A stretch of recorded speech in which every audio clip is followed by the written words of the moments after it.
Welcome to the CEC Report for the 2nd of October 2015. I'm Richard Bardon, and joining me today is Craig Isherwood, leader of the CEC. Welcome, Craig. Yeah, thanks, Richard.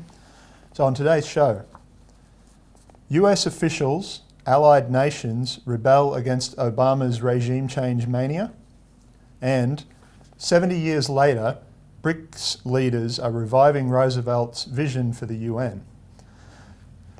So first, US officials, allied nations rebel against Obama's regime change mania.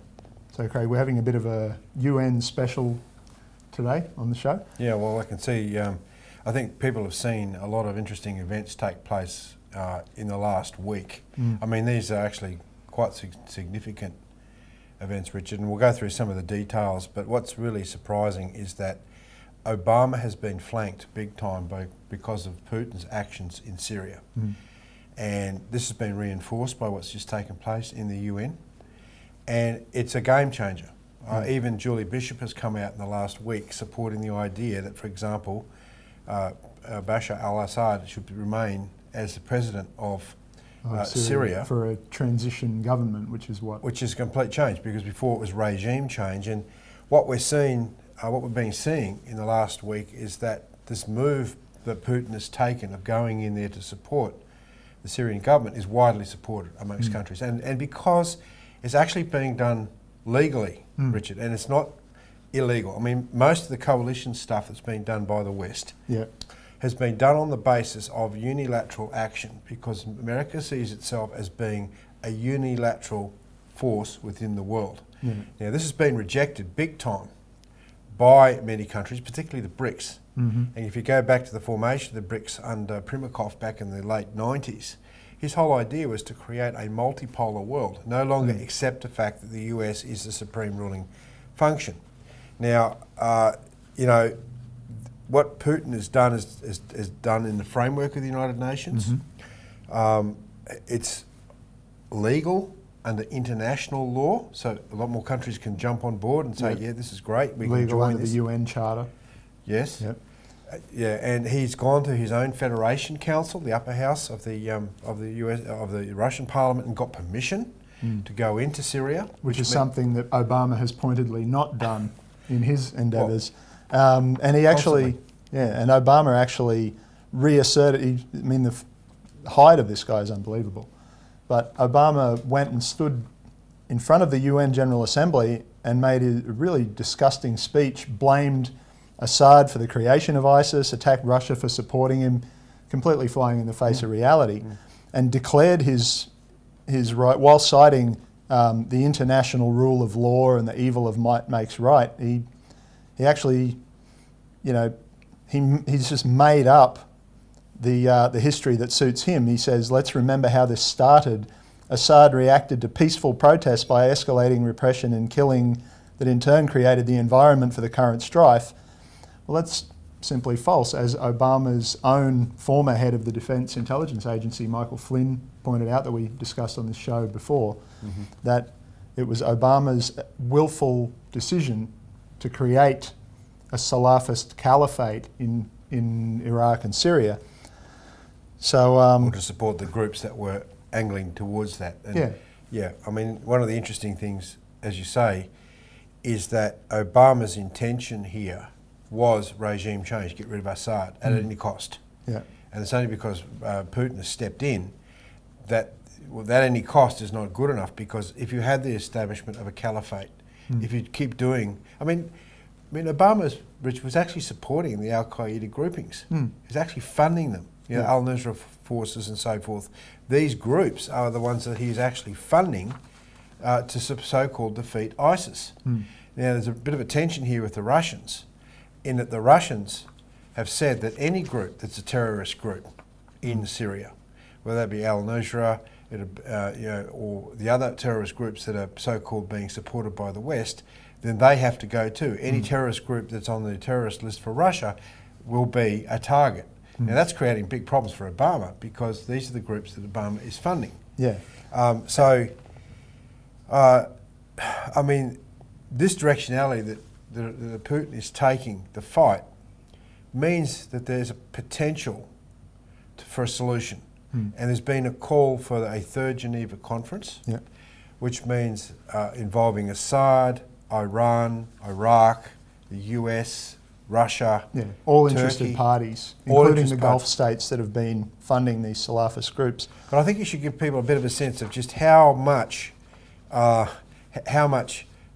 Putin has flanked Obama, because I mean this guy's having a rug biting fit at the moment. And what he said at his UN speech is absolutely typical of that. Now Obama actually declared, this is a direct quote, "I lead the strongest military that the world has ever known, and I will never hesitate to protect my country or our allies unilaterally and by force where necessary." To which Putin, of course, responded that, you know, Iraq, Libya, they weren't threatening anybody. This was just this was an export of ideology. And this is the regime change idea that Tony Blair came out and used to, you know, with false information to smash Iraq with George Bush. This is part of this unilateral, unipolar world that Obama believes that he has a right to enforce. And you know, Putin just reminded everybody, don't you remember, don't you learn from other people's mistakes? Said, you know, we tried this in the Soviet era. We tried to export ideology, export revolution. Look where it got us. Don't you guys learn anything?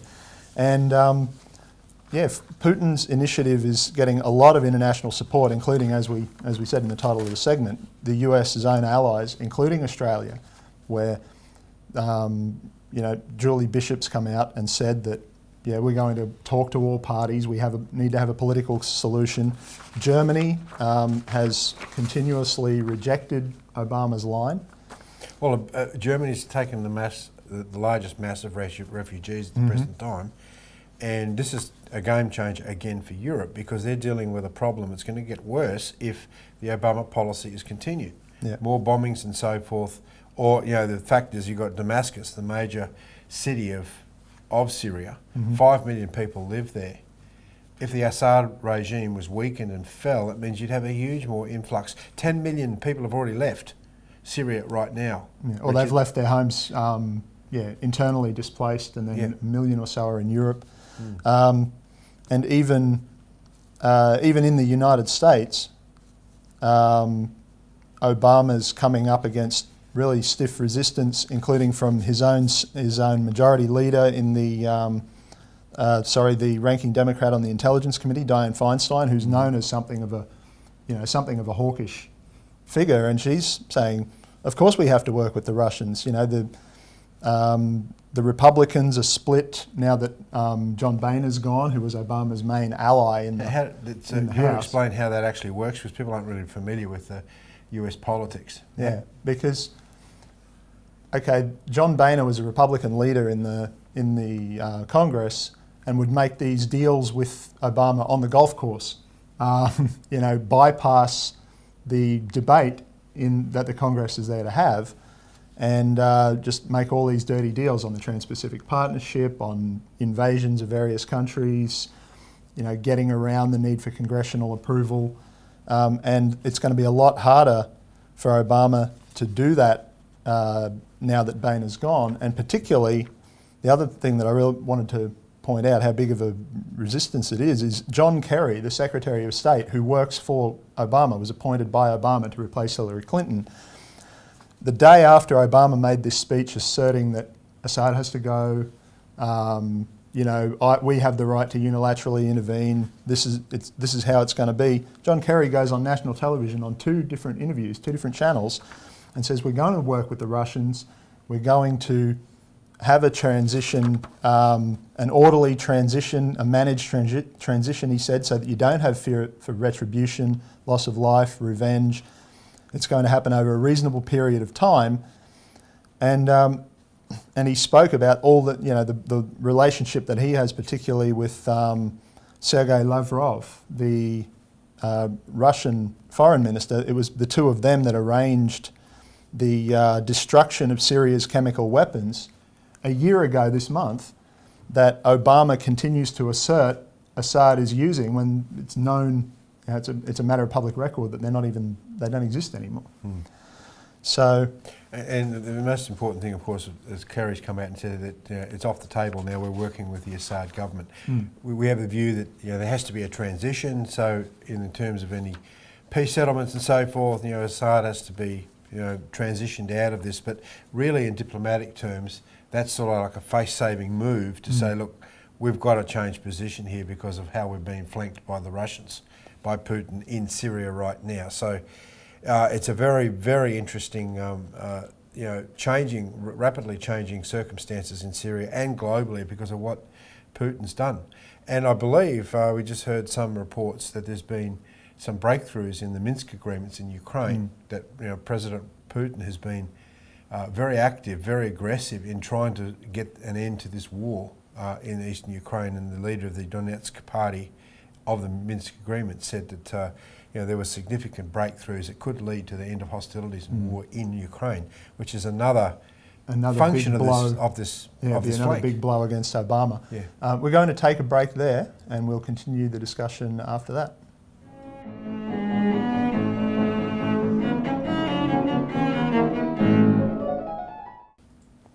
Welcome back to the CEC Report, where we're discussing the rebellion that's going on amongst US officials and allied nations against Obama's madness for regime change in Syria. So before the break, Craig, we were just talking about what's actually been going on, how Putin's intervention in Syria has totally outflanked Obama, really hit him for six. Yeah, I really think it's important though for people to follow this issue very closely, not believe what they hear on the radio, because there's a lot of diplomatic deflections and understatements and arse covering, to be frank, because of the about faces that particularly the Obama administration and its political appointees like Kerry are having to do.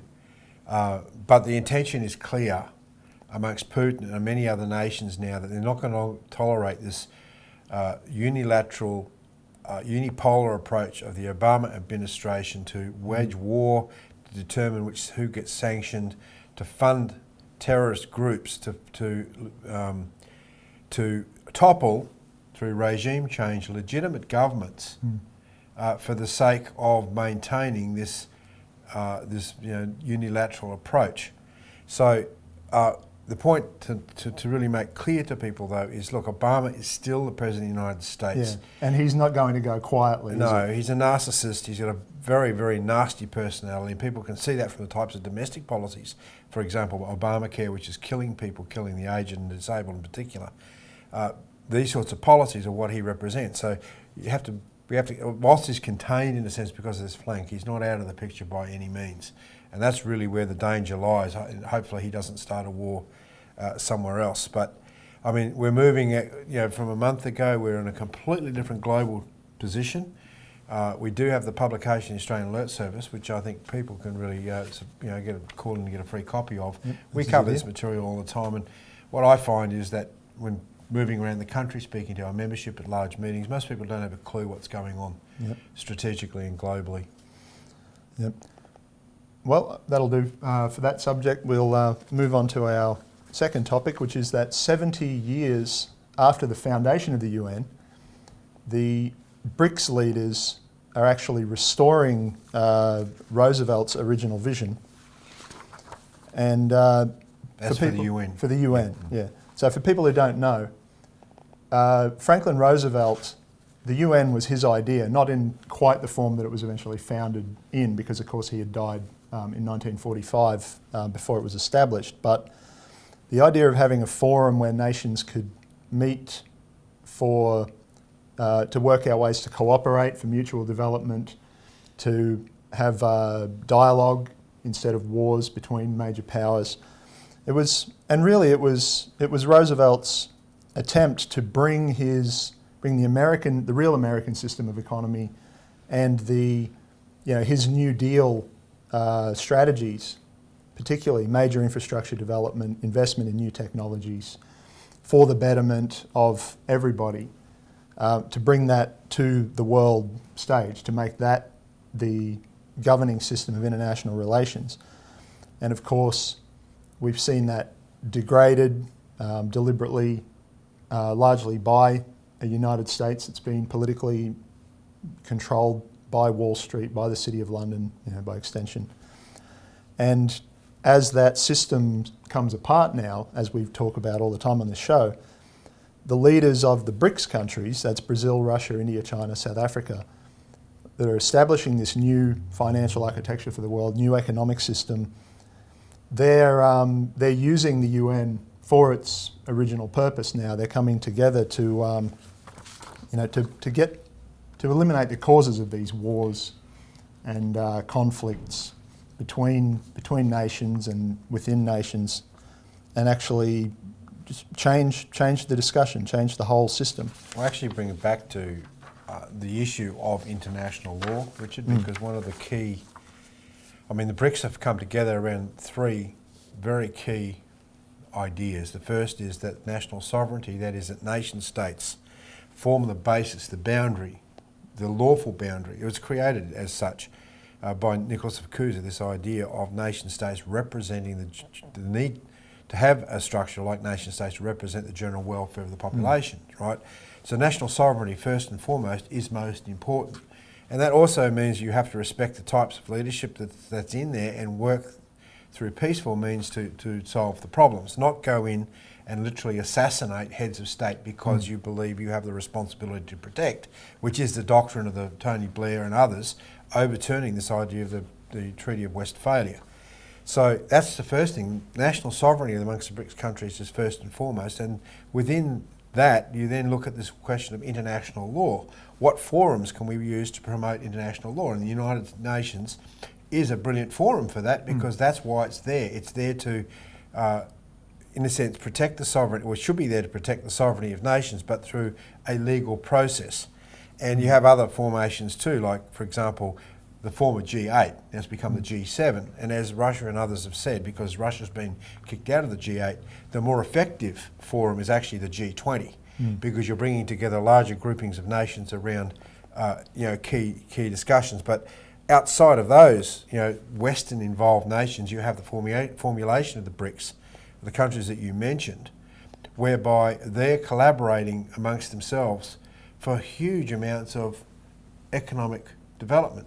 And for example, Xi Jinping and his idea of the win-win policy, the new Silk Road, the maritime Silk Road and the terrestrial Silk Road, policy of economic development. Which he's actually taken to the United States last week in his visit around the UN. He's visited Seattle for a governors forum to arrange what he calls subnational cooperation between states in with various different industries in America and their counterparts in China.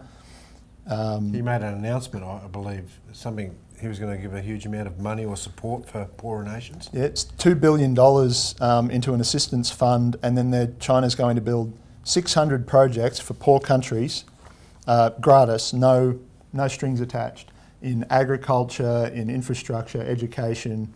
They're forming is inviting other countries to participate, or other regions to participate in prioritising these projects. This is real international outreach.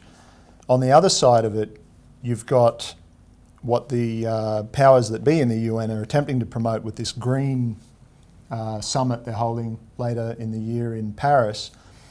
The BRICS leaders, Narendra Modi of India in particular, have been actively opposing that.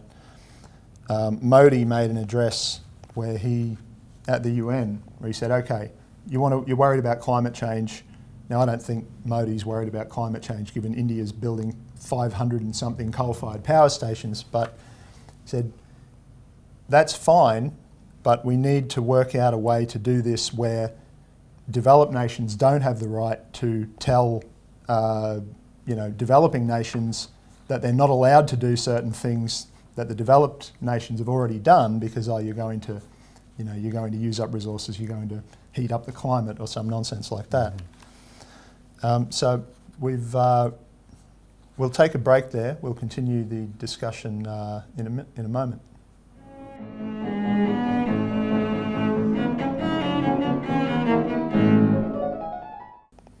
Welcome back to the CEC Report, where we're discussing 70 years later, BRICS leaders are reviving Franklin Roosevelt's vision for the UN. So before the break, Craig, we were discussing the polar opposites in terms of what the United States, and until recently its allies, who are starting to break away now, have used the UN for to impose their model on other countries versus what the BRICS leaders are proposing now, and particularly the difference between the development agenda of China and India particularly, and this green nonsense that the US and Britain are pushing at this UN climate conference in Paris in September. I think December. I think the easiest way to look at this green agenda is this is nothing more than a population it's a program for depopulation. Joachim Schellenhuber has come out and said that he wants a population. He was representative at the moment, unfortunately, of the Pope. He believes the world's population should be less than 1 billion people. He's only reflecting what Prince Philip has said and the royals have said themselves, that the world's overpopulated. This whole green agenda is based on global depopulation first and foremost. And the problem, it's not a problem, both Modi and Xi Jinping have come out with a very vigorous defence of their populations because they're the most populated countries in the world.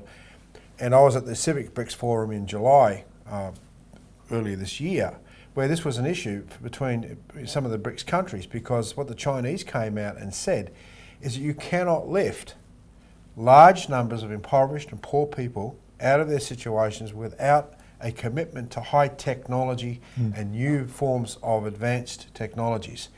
You can't actually do it through the sorts of sustainable development technologies of wind power and solar power. It's just not possible. No. And Modi is saying the same thing. Now they're developing, the nuclear industry in India and so forth. It's not the case that China is not unaware of the fact it has major pollution problems with air pollution and so forth. But see, that's a hangover, Richard, of what China wasn't able to do 20 to 30 years ago. Yeah, and even longer. I mean, some of these power stations, we've been told recently, they're still operating on 1920s, 1930s technology, no fabric filters, no precipitators to clear the smoke out.